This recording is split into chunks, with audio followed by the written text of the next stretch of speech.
गाय के बिना किसी मूर्ति के प्राण प्रतिष्ठा नहीं होते। प्राणों की प्रतिष्ठापना कराने वाली गौ माता है, प्राणों का संचार करने वाली। किसी कंकर पर भी गौ का गव्य पड़ जाए, दूध दही घी गौमूत्र गोबर, वे कंकर भी कंकर नहीं रहता, वे कंकर शंकर बन जाता है। किसी पाषाण पर भी गाय गव्य पड़ जाए तो वे पाषाण भी भगवान बन जाता है। अर्थात देव प्रतिमाओं में प्राणों का संचार करने वाली, मरने वाले जीव को पूछ पकड़ने मात्र से स्वर्ग पहुंचाने वाली, 84 लाख योनियों की पीड़ा हरने वाली वही गौ जब अपमानित होती है हमारे सामने तो भक्तों की भक्ति निष्क्रिय हो जाती है, निष्फल हो जाती है। इसलिए भक्तों की एक ही पहचान होती है, तन मन वचन से गौ की रक्षा करे, गौ का अपमान कभी नहीं देखे, ना करे ना देखे।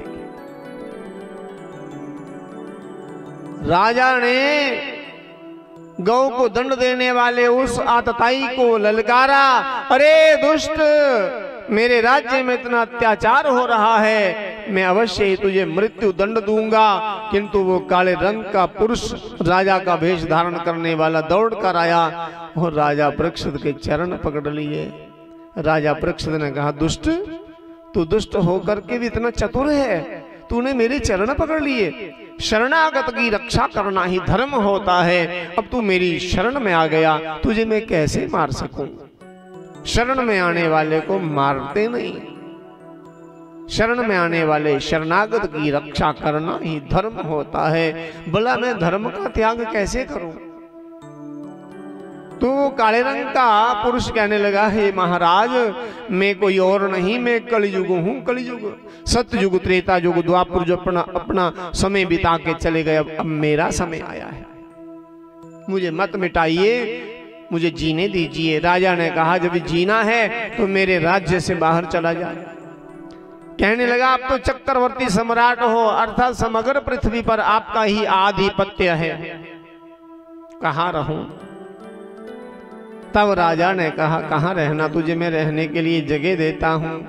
द्यूतम पानम स्त्रियाः सूना यत्राधरम चतुर्विदाः द्यूतम च पिशितम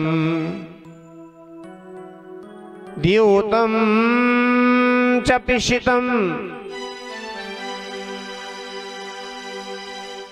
द्यूत क्रीड़ा होती है जुआ खेलना, पिशितम होता है मांस खाना, पान का अर्थ होता है मदपान करना, नशा करना। द्यूतम च पानम पिशितम च वेश्या पापरदि चोर्यम परदार सेवा एतानि सप्त व्यसनानि लोके घोराति घोरम नरके नयंती।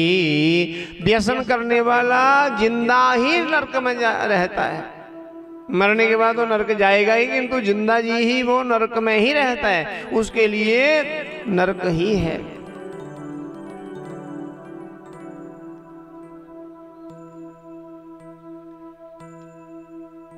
रहने के लिए जगह मिल गई।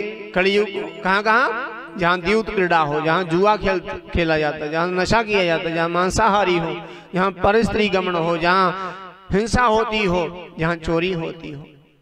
चोरी के सामान में भी ऐसा वरदान मिल गया। कहने लगा, बस बस राजन, पांव रखने के लिए जगह चाहिए थी, टांगे तो मैं पसार ही लूंगा। अब राजा ने गौ और बैल से पूछा, आप कौन हैं? गौ और बैल ने कहा, वृषम मृणालदबलम मेहंतमिव बिभ्यतम वेपमानं पदेकेन सिदंतं शूद्रताड़ितं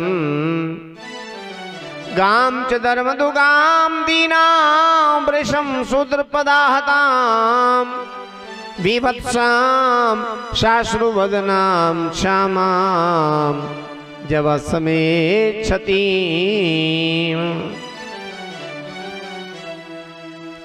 गऊ और बैल ने कहा, गऊ ने कहा मैं धरती हूं, भगवान कृष्ण के चले जाने के बाद मैं पाप का बोझ नहीं उठा सकती। बड़े बड़े पर्वतों को, वनों को, बस्तियों को, समुद्रों को, पहाड़ों को उठा सकती हूँ, किंतु पाप को मैं उठा नहीं सकती। पाप का बोझ बढ़ गया है। राजा ने कहा कि मैं कम करूंगा। और बैल ने कहा मैं धर्म हूं, 4 चरण होते थे मेरे, किंतु कलयुग के प्रभाव से मेरा एक ही चरण बचा है। एक ही चरण? कौन कौन से चरण थे? तपाह शौचम दया सत्यमिति पादाकृते कर्ता अधर्मा शेस्त्रियो भगना समय संगम देस्तवा। तपः शौचम दया, ना तप रहा, ना शौच पवित्रता नहीं रही, दया भी नहीं रही, दयावान लोग कम हो गए। हाँ सत्य है, सत्य पुरुष हैं अभी भी, जिनके ये सत्य पुरुष रूपी चरण के सहारे में खड़ा हूं। अब अधर्म का पालन करने वाले बहुत लोग हो गए। अहो अधर्मा पालनाम पिबनाम बलि भुजामिव स्वामी नगम यदासानाम द्वारपानाम सुनामिव।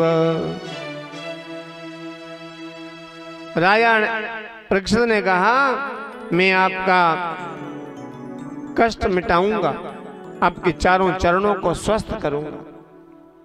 वचन देकर राजा अपने राजधानी में आ गए। अपने सेवकों से कहा सेवकों तिजोरियां खोल दो, कुठार खोल दो, भंडार खोल दो, खजाना खोल दो, देखेंगे आज हमारे पूर्वजों ने कितना धन इकट्ठा किया था। इस राजा का ध्यान कभी धन की ओर नहीं गया, इनका ध्यान परम धन पर गया। परम धन क्या होता है? भगवान का भजन। इसलिए